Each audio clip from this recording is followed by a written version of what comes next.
just register them on the website. That's www.therockcalvarychapel.org. And then also there are 3 ways to give here, and we thank you for those faithful giving to the Lord. You can do so on the app, through the website, and the black box in the back. All right, thank you. Once again, good evening, everybody. We can get straight into our study. If you'll open up your Bibles to 1 Samuel 18. Oh, for heaven's sake. I was so ready to say, look, I got it right this time.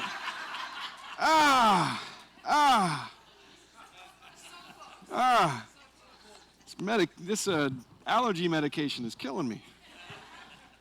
All right. 2 Samuel 18. So if you want to start in 1 Samuel, we can do that too, I guess, but we'll go to where we left off last week. The title of our message tonight is called The Result of Obedience. The Result of Obedience.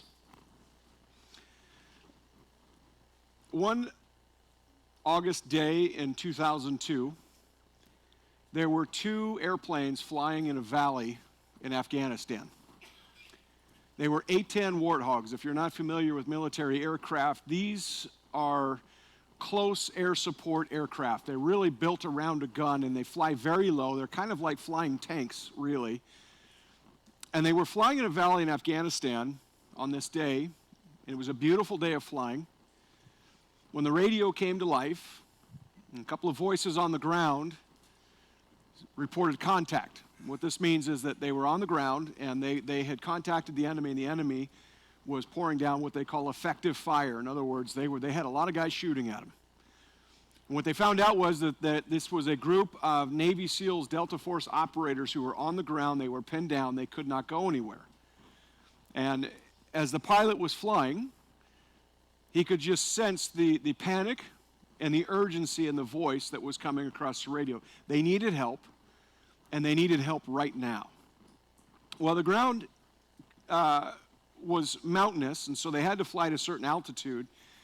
But in order to see what was going on, they had to get down below the clouds, which on this particular day were sitting somewhere around 1,000 feet. And if we have any pilots in the audience tonight, 1,000 feet is not that much, especially if you're flying a jet. And so the pilot, his name was Johnny Bravo. In my mind, he looks just like Buzz Lightyear. Right? Johnny Bravo actually said to his wingman, you stay here, I'll fly below the cloud, and I'm going to check out what's going on. So he did. He flew below the cloud, he went down, and rather than focus on his instrumentation, he was a really experienced pilot, and as soon as the clouds broke, he knew he had 1,000 feet, and he knew what his speed was, and so in order to focus on what he could see, he counted, knowing he needed to pull up at a certain altitude, and so he counted. As he went below the clouds, he was watching what was going on, and he said 1,001, 1,002, 1,003, 1,004, 1,005, and then he had to immediately pull up. And what he saw was a group of Delta Force soldiers completely surrounded, and there were a lot of enemy soldiers, and in fact, if there was no intervention, these guys were more than likely going to get wiped out. So he went above the clouds, he reported to his wingman, he said, it's a very narrow valley, we can really only make a pass from one direction. You stay up here, I'm going to go down and I'm going to support these guys. And so there he went again. He came back around, he dipped below the clouds, and then he opened fire with this cannon that fires extremely fast, and even though the planes have a lot of ammunition, it can really burn through it pretty quick. And so once he got down below the cloud, once again he counted 1,001, 1,002, 1,003, 1,004, 1,005, he pulls up. And as he's doing this, he can hear rounds pinging off of his airplane. They're shooting at him. They're trying to throw everything they can at him. So he's really flying through the fire, and he's pouring on fire, and this is the way that battles are fought. Put him in extreme danger. He made 4 passes that day before he ran out of ammunition. And when he got up, he said to his wingman, okay, I'm out of ammunition, now it's your turn. He, for whatever reason, was unable to do it. It was either an instrumentation malfunction or perhaps it was fear. It was more than likely fear from what he surmised. He said, why don't I do this? I will fly just next to you and we'll go down together and you'll make your gun passes. The job's not done. We have to keep doing this or we're going to lose these men. So he stayed no more than 3 feet off of his wing. As they went down below the clouds, he counted 1,001, 1,002, 1,000, all the way to 5. They pulled up together. They made 4 more runs, and all 20 of the Special Forces soldiers came back without incident. They all made it back. I heard this story as I was doing a training on leadership, and I was just fascinated by it. I was listening to that, and I thought how good it must have felt for those soldiers on the ground when they hear the airplane and they see the gun firing and they know the rescue has come. The question that was posed in the training that I was doing, though, was where are the Johnny Bravos? Where do these guys come from? How are they made? Are they made, or are they born this way? Now, the answer was, of course, delivered throughout the course of the training. The man doing the training was actually not a Christian. He believes in evolution, and he kind of went down some other things. It was a leadership thing I was kind of listening to. But as he was speaking, it just reminded me of our story that we're going to read tonight, because in the Bible, you have men doing brave things. Men who face overwhelming odds, but not because they're out to get medals or a standing ovation. It's because they're honoring their God and Father who is in heaven, who has called them to do things. And so you might say there aren't really great men in the Bible. There are men who had great faith and obedience to God the Father. The New Testament, of course, we see the greatest example of heroics, which is Jesus Christ going to the cross, sacrificing himself so that we can be saved. And he did this in obedience to the Father. And as we've been following now King David through the most difficult and dark moments of his life, when his son Absalom rebelled against him, and not just in a way of a son and a father getting in a heated argument and slamming doors, but his son gathered an army, undermined his dad's authority, and ran him out of town and would have killed him if he'd had the opportunity. In fact, things have gotten so bad that his son has actually raped 10 of his father's concubines one by one, just to get the finger in the eye of his father, just to burn any bridge and any possibility of reconciliation. And now his son has taken the counsel of what he didn't know was a double agent. He received counsel from the best counselor of all of Israel that everybody recognized was almost as if they were speaking to God. His counsel was so good, and this guy was always right. And yet God had worked against him, planting a seed of doubt. And he sought a second opinion from a man named Hushai, and Hushai happens to be a double agent working for King David. And he gives the advice that instead of letting Ahithophel, the other counselor, lead a small army against his father and a quick response and a surgical response just to get David, which likely would have worked, Hushai says, no, I think what we ought to do is you should gather all the army of Israel, a massive response, put everybody together, and you should lead it. This, of course, appealed to the vanity and pride of Absalom. Well, that's the choice he went with. Ahithophel, knowing that things were not going to go well from this point forward, he wasn't upset so much that his advice was rejected, but rather he saw the fool that he was dealing with, knowing that it was not going to end well. He went ahead and took his own life, and he bows out of the chapter in chapter 17. Now, Absalom, with his massive army, is poised to fight his father and the army that he has, and that's where we pick up in chapter 18, verse 1. And David numbered the people who were with them and set captains of thousands and captains of hundreds over them. Then David sent out a third of the people under the hand of Joab, 1/3 under the hand of Abishai, the son of Zeruiah, Joab's brother, and 1/3 under the hand of Ittai the Gittite. And the king said to the people, I also will surely go out with you myself. But the people answered, you shall not go out, for if we flee away, they will not care about us, nor if half of us die will they care about us. But you are worth 10,000 of us now, for you are now more help to us in the city. Then the king said to them, whatever seems best to you, I will do. So the king stood beside the gate, and all the people went out by hundreds and by thousands. Now the king had commanded Joab, Abishai, and Ittai, saying, deal gently for my sake with the young man Absalom. And all the people heard when the king gave all the captains orders concerning Absalom. Let's pray. Father, we thank you, Lord, once again for this time we come together, Lord, in your house tonight, ready and open, Lord, and willing to hear your word, Lord, and to respond to it. Your Heavenly Father, we pray, Lord, that through this chapter you speak to us, Lord, that you will continue to mold and shape us, Lord, into the image of your Son, Jesus. Lord, I pray that you create in us, Lord, a fire and a desire, Lord, to have a closer relationship with you and to walk in obedience as well. We pray these things, Jesus, in your holy name. Amen. So, as we get into this chapter now, David, who has been a man of war almost since his youth, it was in his youth, in fact, that he killed Goliath. He was a very capable, very good leader. He had a lot of battlefield experience. When he was younger, he was made a captain of the army by King Saul, and he went out and he led the people out, brought them back in, which means that he led a lot of some very successful military campaigns. He's got a lot of experience on the battlefield. His enemy at this point, Absalom, has none that we know of. It's possible that he was sent to the best military school in Israel, but it's more than likely that he was a pampered young man who probably didn't really do a whole lot. We know that his father never said no to him, creating, well, a brat. But at this point, Absalom has got enough people and probably some other bad leaders with him. He's gathered everybody together, and David, the experienced general who knows how to fight a war, has fewer people but far more experience. And in his experience, he knew that it was necessary to divide them up into 3 divisions. He puts one under Joab, and we've followed Joab. This man is, if he's anything, he's a very good general. He's probably not, I imagine, would not have been the easiest man probably to be married to. He was a very harsh man, very abrupt man, but he was a leader of men, and he was very capable. His brother Abishai, we know he has a lot of military experience as well.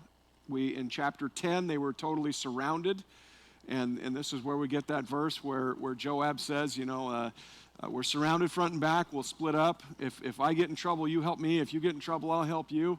And let us be strong for the cities of our God and for the sake of our people. And he says, and may the Lord do what is good in his sight. And they end up winning, right? And so we know Abishai's been fighting alongside Joab, and he's probably a very similar guy. And then another division was led by Ittai the Gittite, and we just met this man. When David was being run out of town in chapter 16, on his way out, he runs into this Ittai the Gittite who chooses to ally himself with David. And David says, you're a foreigner and you're brand new. You don't have to go with me. This is going to mean a lot of hardship, right? We don't even know where we're going. We don't know how we're going to survive out here. Yet Ittai was a follower of God. He trusted God and recognized that God was with David. So his response to David was, wherever you go, I go. Because in the will of the Lord is the best place to be. So if you're God's man, I'm your man. And that was kind of Ittai's response to David. And so he must have proved his worth. Of course, some time has passed. And he must have been a very capable general. So David split a third up with them. And David is ready and willing to go to battle himself. And this is a good thing because he's made this mistake before. When he chose not to go to battle, and then at the time when the kings go to war, he stays home and ends up having an affair with Bathsheba and having her husband murdered. So it was a good idea for him to go to war. It was a good idea for him to participate in the battle. And he says, this time I'm not making the same mistake. I am going with you guys. And his men, I love it. They don't sugarcoat it at all. Don't go, general. Don't go, king. I don't. They offer up their reasons. I happen to wonder if they kind of looked at him and said, King, you're not a spring chicken anymore. You were a very good soldier back in the day. Now, there are areas in the Bible, especially in Joshua, where we learn that there were some very capable fighting older men. I don't know if that was really played into it at all, but there are a couple of reasons why they would have probably said, don't go. For one, they said, basically, if you're with us, they're not going to care about us at all. They're going to focus all their forces because they want you. They want a regime change, so they want you dead. Even if 10,000 of us die, they don't care. They're just going to focus on you, king, and that's going to, on a battlefield, that's going to create a difficult battle to kind of manage, right? And so they were right in that, but I think probably a better reason not to have David go is, hey, king, we're fighting your son. it's probably better not to have you there, right? When I was in the fire department, one of my good friends on my shift when I was young, I was probably 21, 22 on the crew, and I'd only been there for a few years, and the guy who was on my crew, he was maybe a year away from retirement. I think he had like 28, 29 years at the department. He was a great guy. We really liked him. And we just happened on our shift to get paired up a lot. When we were on the ladder truck, we just happened to be there. And we got toned out to a medical call. It was a cardiac arrest, CPR in progress. And so we knew going into it, it wasn't good. But when the address came out, we all knew what we were going to. It was his brother.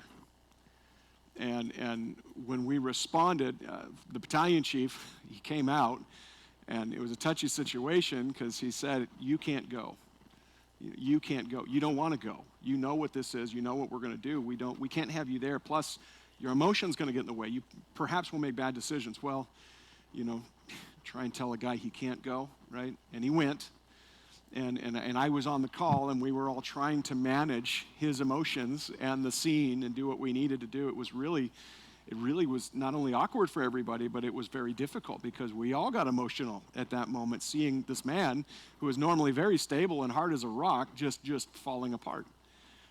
David, you're probably not going to make the best tactical decisions, if we're there. And of course, we see that right away he's making a bad leadership decision. As his armies are filing out to make the sacrifice for him, he says, "Take care of my son. Be gentle with him. Don't kill him. Don't torture him." David, he's betrayed you, he's raped your women, and he's a liar. There's not much we can do about that. And not only that, when it's a life or death situation, you don't negotiate at this point.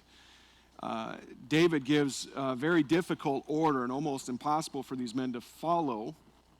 But David's order was that for my sake, please be gentle with him. Don't hurt him. And this is, in my opinion, once again, this is an unreasonable order. But he gives it anyway. And so he gives it in the hearing of all the people, probably because he wanted some accountability with his captains. If everybody hears it, then the captains can't claim ignorance because everybody heard it. Everybody's passing by. The king says it to everybody. And so they're on their way out to battle. And in verse 6 it says, "So the people went out into the field of battle against Israel, and the battle was in the woods of Ephraim. The people of Israel were overthrown before the servants of David, and a great slaughter of 20,000 took place there. For the battle there was scattered over the face of the whole countryside, and the woods devoured more people that day than the sword devoured." So something interesting here. First of all, the thing that sticks out to me is that David's men are going to battle against Israel. This is the king of Israel. This is wrong. Why did the people side with Absalom? Why did they turn against the king and God's anointed so quickly? It just seems that the people of Israel had throughout the history, and really it's really a broader picture of us as well, a rebellious streak in them. They turned against God's anointed, though he was not a perfect man for sure. He was God's choice, he was God's king, and the people allied themselves with Absalom. And so you have this battle, and we're told where the battle took place, which was in the woods of Ephraim.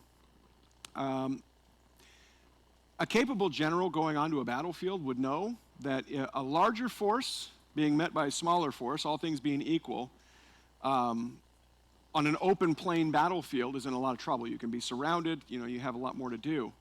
And so if you choose the battlefield, a smaller force would know, if you choose the battlefield, you kind of level the playing field a little bit. David chose the woods of Ephraim in order to meet his son. Why? Because within the woods, it's a little bit more confusing. There's more terrain to work with. And it takes the odds and sort of levels the playing field, because an experienced soldier basically has an easier time in the woods. One who has fought in the woods has a better understanding of how to fight in the woods, and those who are more experienced would be, more capable of doing it in that environment. You've maybe seen the movie 300. There was a battle that took place against the Spartans, and they held off the Persian forces. There was like 1 million, and there was only 300 Spartans. And what they did is they went to this little small choke point between these two. It was like a valley, and it was really narrow at that point. So 300 men could hold off an army of 1 million men, and the army plays out. that's kind of the idea here. Years ago, a Chinese general named Sun Tzu wrote a book called The Art of War. And in The Art of War, he kind of mentions this. He basically says that, a brilliant general chooses the place to fight, chooses the battlefield. And so David, being the more experienced, the better leader and the better soldier altogether, chooses the woods. And there's a good reason he chose the woods. The people of Israel were overthrown. It says there was a great slaughter, that 20,000 people of Israel died that day. To put that in perspective, in Iwo Jima, during World War II, during that one battle, the total losses of men were somewhere around 6,000 to 8,000. This is 20,000, and they were using swords, not machine guns, not bombs. These men died, but we're told that more died from the woods than from the sword. This actually gives us insight about the result of obedience, going back to our title. What is the result of obedience? God fights for you. God fights for you. Here we see a contrast, don't we? We've been following this contrast now since Absalom has rebelled. We've seen Absalom, who's a very selfish man, a very vain man, looking out for himself, not following God. In fact, in Absalom, then never at any time do we see anything coming close to fear of the Lord. He doesn't fear God. He doesn't consult God. He doesn't really have God in his thoughts at all. Yet David, even though he were a flawed man, humbled himself before the Lord, accepted this result as a result of his sin of Bathsheba, understood that God held the future in his hands, and he said, the Lord, you know what? You put me here. If it's your time to take me away from the kingship, the throne, then it was, that's your choice. The throne was never mine in the first place. But if you choose to keep me, then no man can overthrow it. And therefore, here we have them. Absalom and his men and his army doing what seems right to him in his own eyes against David, who had humbled himself before the Lord, and God is now lifting him up. When it says that more people died from the woods, there's a couple of theories as far as what this actually means. One of the theories is that during the battle, David's men were so fierce that fear spread amongst the soldiers of Israel, who likely weren't very well-trained soldiers in the first place. This was not a professional army. This was just gathering the men of Israel together and saying, let's go, right? So it was kind of a ragtag set of people, and God is clearly not with them. We learned in chapter 17 and verse 14, it says, for the Lord had proposed to defeat the good advice of Ahithophel to the intent that the Lord might bring disaster upon Absalom.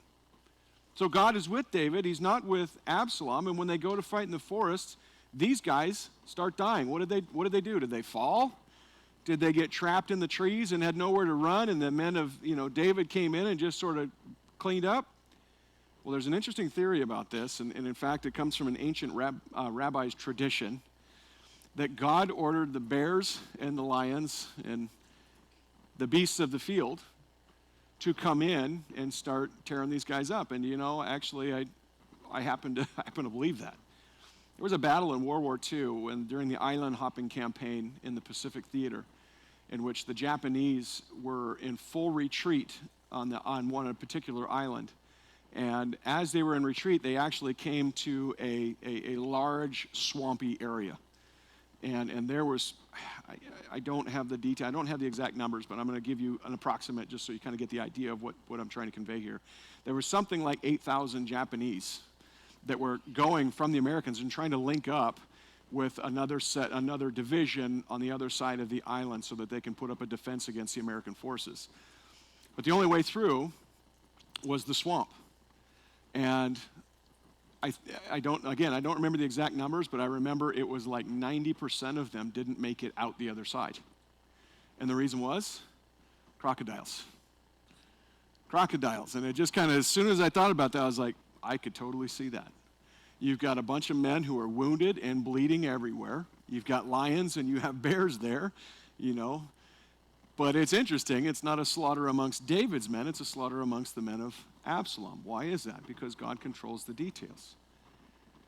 Hebrews 13:1 tells us that God appoints all authority. The authorities that are put there by God, good and bad, to achieve his purpose. Absalom refused to acknowledge that King David was God's appointed authority. Now, he can be mad at David all he wants. He can rattle his saber. He can even call him names. But it's not really a flesh and blood battle, is it? It's a battle of a rebellious heart, which is as with witchcraft. And it really is a battle against God himself, because God has put him there and put him in charge. And so to go against David is to go against God himself. Proverbs 1:7 tells us that fear of the Lord is the beginning of knowledge. We haven't seen a lot of great knowledge from Absalom. Romans 12:18 and 19 says, as much as depends on you, live peaceably with all men. And as well it says that do not repay an enemy in vengeance. And for God says, vengeance is mine, saith the Lord, I will repay. We've seen these things alive and well in David's life, and yet Absalom is rebelling against it. Even a cursory glance at the story shows that David, though not a perfect man, has humbled himself before the Lord and is obeying him, and Absalom is rebelling him. We see the string that runs all the way from Genesis to Revelation over and over again, don't we? Obedience brings blessings, and disobedience brings consequences. Absalom has refused to repent and humble himself before the Lord, and now his people are being destroyed, and God is fighting for him. I think this is a great lesson for each and every person who's here. Sometimes it feels like the enemy is winning. Sometimes it feels like you're on the losing end of things, and it may appear that way for a short time. It sure appeared that way for 3 days after Jesus was crucified, didn't it? They lost. He's gone. Our leader is dead. And yet 3 days later, it was the greatest victory the world has ever seen. For us, if we are willing to wait on the Lord, in fact, that was the title of our message last week, why we wait. Why? Because God is working in the details, and he is producing something both in us and the result that he wants. Now we see the result of that obedience coming in. Absalom is losing, though he has the bigger army. God is fighting for him. We also see God's justice is going to be done. Verse 9. Then Absalom met the servants of David, and Absalom rode on a mule. Okay, stop there. A mule? Bro. What kind of general goes into battle on a mule? This is like General Patton showing up on a moped. You know, like, I read this, I'm like, man, somebody in your inner circle really should have talked to you. Somebody should have said, King, you know, we have horses around back. They look a lot cooler. You know, come on, guys, let's go. You know, he's got this tiny little mule just going, you know, like if he's got to run from somebody, it's, you know, like at half the speed of smell. I don't get this choice. Which is really funny, too, because we learned in chapter 14 that Absalom was an extremely vain man. He was a very good-looking man. In fact, he got a haircut once a year, whether he needed it or not, and they cut 5 pounds of hair off of his head, right? And that's applicable now because he's riding a mule. Verse 9 tells us, and the mule went under the thick boughs of a great terebinth tree, and his head caught in the terebinth. So he was left hanging between heaven and earth, and the mule which was under him went on. Hang in there, Absalom. We'll come back to you. Not time to lose your head. He was pretty headstrong, wasn't he? He's no longer going to be the head of a major corporation, though. I think he's lost his part in the kingdom. Oh, man, I could keep going.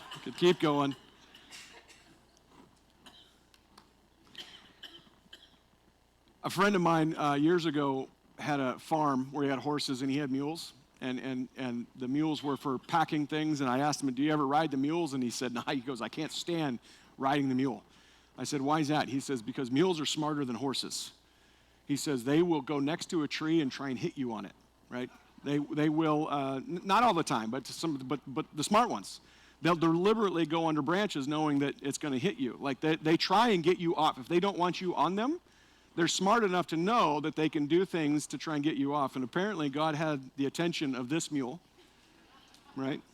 And as he's, riding, very slowly under this tree, the text does not say, let's just stick with what it does say. It does not say that he was caught by his hair.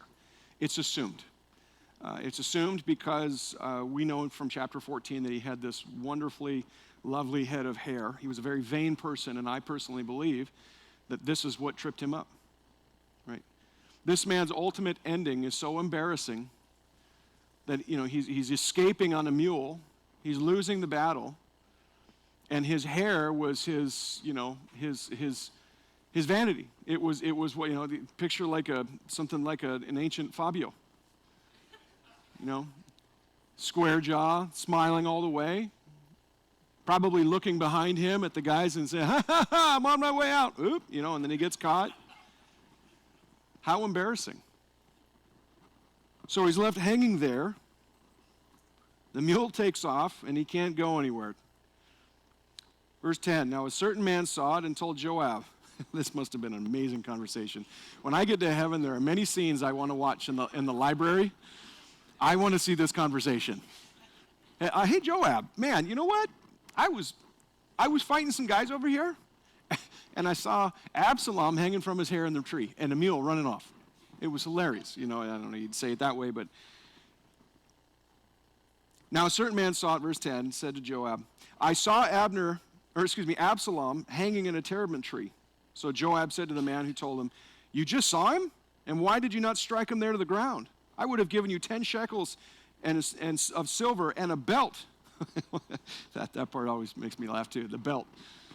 Thanks for the belt. That thing better have some good rhinestones on it or something like that. The man responds back to Joab, verse 12. It says, the man says to Joab, though I were to receive 1,000 shekels of silver in my hand, I would not raise my hand against the king's son. For in our hearing the king commanded you and Abishai and Ittai, saying, beware lest anyone touch the young man Absalom. Otherwise, I would have dealt falsely against my own life. For there is nothing hidden from the king, and you yourself would have set yourself against me. So, this guy's pretty smart. He knows, remember going back to chapter 1 when the man brought news that King Saul was dead, and he said that he killed him, and he brought his helmet to show. Remember that? David says, kill him. Why? Because he went against the Lord's anointed. So David's already given an order. He's like, yeah, I remember history. David kills people that go against his orders, especially when it has to do with it. I'm not killing his son. You could give me $1 million. It's not going to matter. It's not going to be any good to me because it'll be off with my head. So he's the smart one who obeys. And guess what? Sometimes the blessing of obedience is getting to keep your life and your freedom. Then Joab said, I cannot linger with you. In other words, man, I can't have this conversation with you anymore. And he took 3 spears in his hand and thrust them through Absalom's heart while he was still alive in the midst of the terebinth tree. And 10 young men who bore Joab's armor surrounded Absalom and struck and killed him. It's a bit of a word understanding we have to sort of study through here, because it says when Joab basically said, okay, enough of this conversation, he walks over, grabs 3 spears and thrusts them through Absalom. It says his heart. The heart was a general area, basically talking about the abdomen. Okay, so when it says heart, it's basically talking about this area here. So Joab thrust 3 spears through him. Now, he wasn't a bad aim. He knew exactly what he was doing. He knew that if you thrust a spear through the stomach of somebody, that they could go on living for at least a period of time in immense pain. And then it says 10 of the young men who bore his armor. So his 10 assistants went and finished him off. They beat him, probably kicking him until he died. So this was not just a let's kill him, it was let's hurt him very badly. And then let's let him die slowly. That's kind of what happened here. And it is interesting that the number 10 is given here, because that's how many concubines he raped. And now these 10 young men are killing him. So we see Absalom's end, and God's justice was dispensed. There's a problem with this, though, because though this is the result of God, we can surmise that, David was a really bad parent. We know that from his past. He never said no to his kids. He kind of spoiled them, essentially. When his son raped one of his daughters, he did nothing about it. When his son killed the other son who raped the daughter, he did nothing about it. He sent him away. David set a bad example for his kids and his concubines and in his affairs with his lack of self-control. And his order to deal gently with Absalom was a bad and wrong order. Joab knew that he could not bring Absalom back. He knew that it was right for the kingdom of Israel and right under David and justice that Absalom should be killed in this manner. It was justified, but he was still wrong. Now, fully preface this understanding that this was God's result. David wanted his son to live. David didn't want to punish his son the way that he should have been punished. And God said, you stay back. I'm going to do what I'm going to do. I'm going to take care of Absalom. This is my justice now, David. You've had your chance to parent. Now this is my justice. He has sinned. Absalom is not, though David was a bad example, he is not off the hook for his own behavior.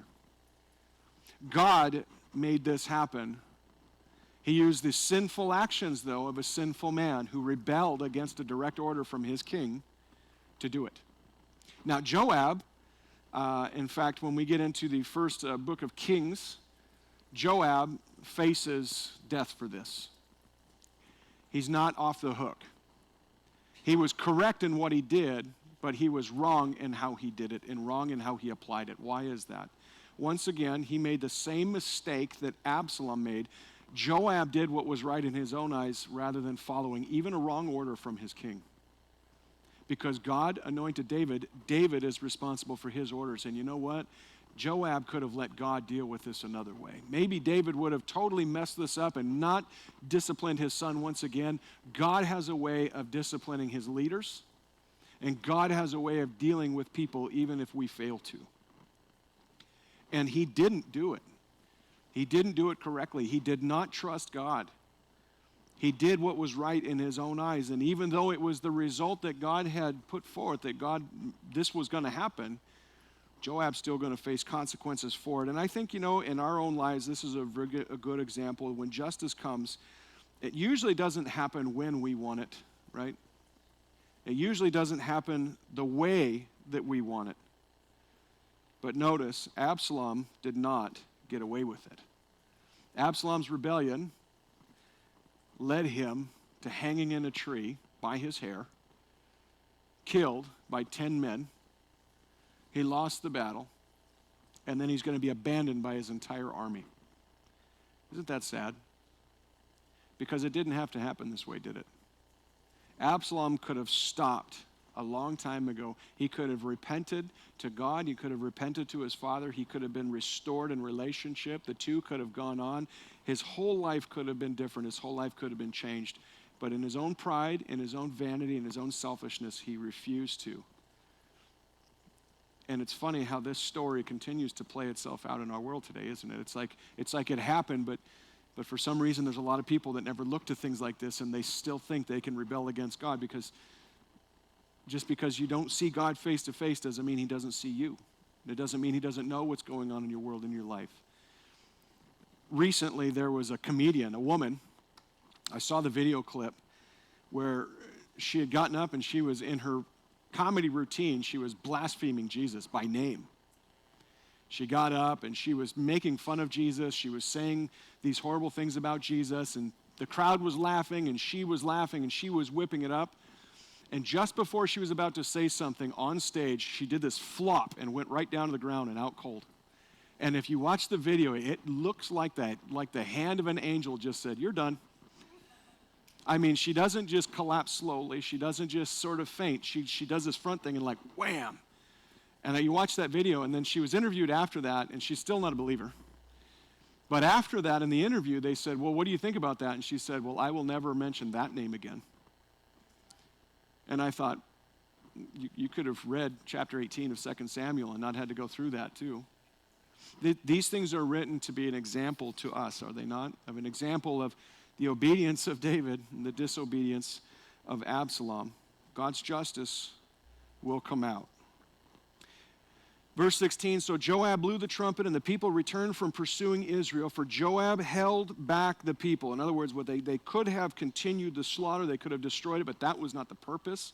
Now that Absalom is dead, when we get into the next chapter next week, we find that basically the people just went home.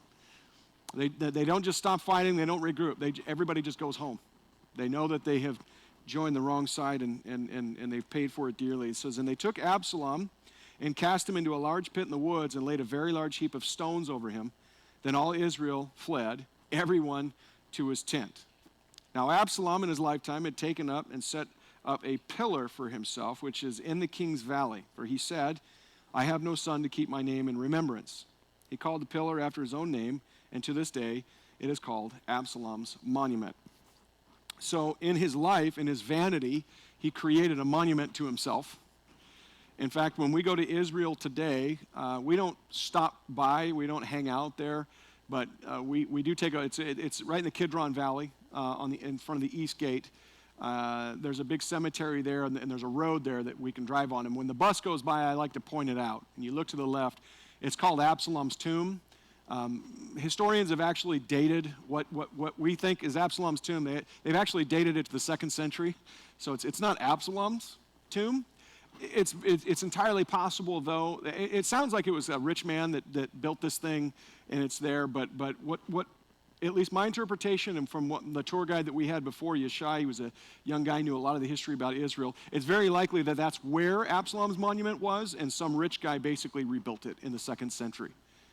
And so if you go there today, you can see this thing, but here's the interesting thing. Jewish fathers, it's tradition, they take their sons to this tomb, and they throw rocks at it together. And it is a teaching tool from a father to a son that this is what happens when you rebel against dad, essentially. And they do this, right? And if a son is rebellious, he takes them there and he reminds them of the story of the ultimate outcome of Absalom. And I just laugh, and I think to myself, as we drive by it, you can see there's rocks all around it, so a lot of people do it. And I just thought to myself, here we are, a couple thousand years later, and this is Absalom's legacy. This is what it bought him. This is how he's being remembered. He was so vain that he tried to absolutely kill his father, put him out of business, and be king, insert himself, not seeking the Lord, but himself in his own personal glory. And now this is his legacy thousands of years later, and yet King David is who? Jesus is known as the son of David. David is known as the greatest king of Israel. He is referred to constantly throughout the scriptures, and you know, King David is fondly referred to as a man after God's own heart, even though we know his downfalls. He wasn't a perfect man.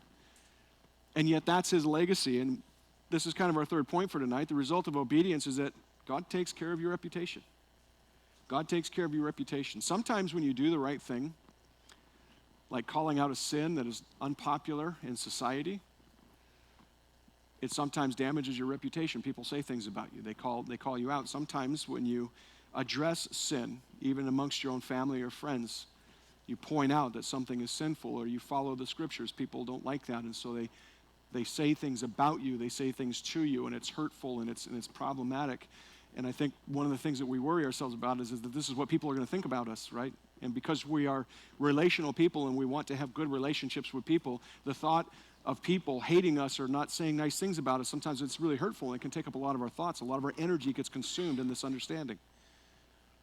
And yet when we follow God, we find out that in the long run, it's always better to obey him, because God takes care of your reputation if you take care of your character and you obey him.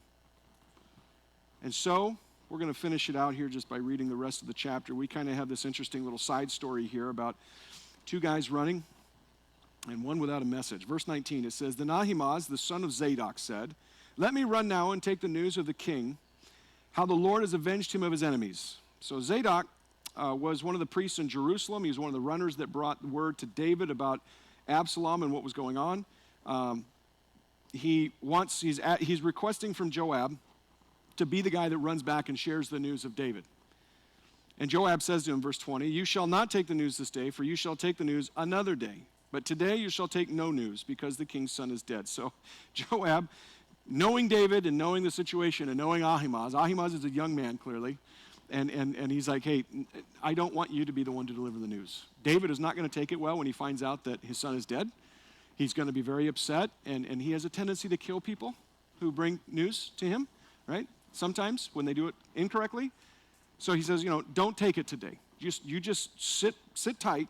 That's not a good thing for you to do. Then Joab, verse 21, said to the Cushite, Go and tell the king what you have seen. So the Cushite bowed himself to Joab and ran. So instead of him, he says to the Cushite. Now, it's much likely that the Cushite was a runner. He was a messenger. He knew how to speak to the king. He knew how to phrase it. He knew what to say and what the right thing to do was. And he was given a message, and he was told to go. And in the fire department, we used to have a position called the PIO, or public information officer. They were trained in dealing with news agencies that they knew that they weren't supposed to say the wrong thing. They were only supposed to give certain information and so on and so forth. And it was a trained position. And there's a good reason it was a trained position, because you did not want to put a microphone in front of most of the firemen that I worked with, right? It's a good idea to know how to say things before you're going to be on the news in Seattle, Washington. And so he sends his PIO back with the news. So Joab said to the Cushite, go, verse 21, the king, tell the king what you've seen. So the Cushite bowed himself to Joab and he ran. And Ahimaaz, son of Zadok, said to Joab, but whatever happens, please let me run after the Cushite. So Joab said, why will you run, my son, since you have no news ready? But whatever happens, he said, let me run. So he said to him, run. Then Ahimaaz ran by way of the plain and outran the Cushite. So this young man, he is just, I want to run. I want to go. I want to tell him. Why? You don't have a message. I told you not to say anything, but I want to run anyway. Get out of here, son. I got things to do. So he sends him out.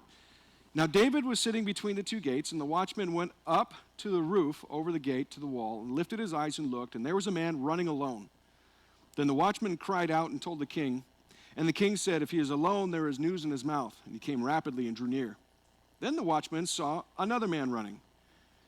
And the watchman called to the gatekeeper and said, there is another man running alone. And the king said, he also brings news. So the watchman said, I think the running of the first is like the running of Ahimaaz, the son of Zadok. He recognized him as a runner. Like, so this is like the Forrest Gump of ancient Israel. Like, I was running, right?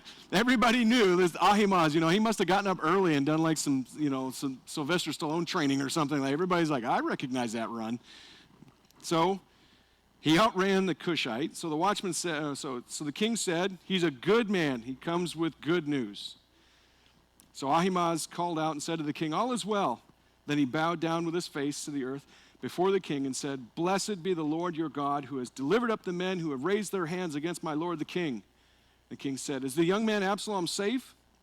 Ahimaaz answered, when Joab sent the king's servant and me your servant, I saw a great tumult, but I didn't know what it was about. Well, you ran all that way and you got there and you got nothing to say. We're pretty much out of time, but this so often reminds me, it kind of reminds me of myself when I was young, and it reminds me of a lot of young men.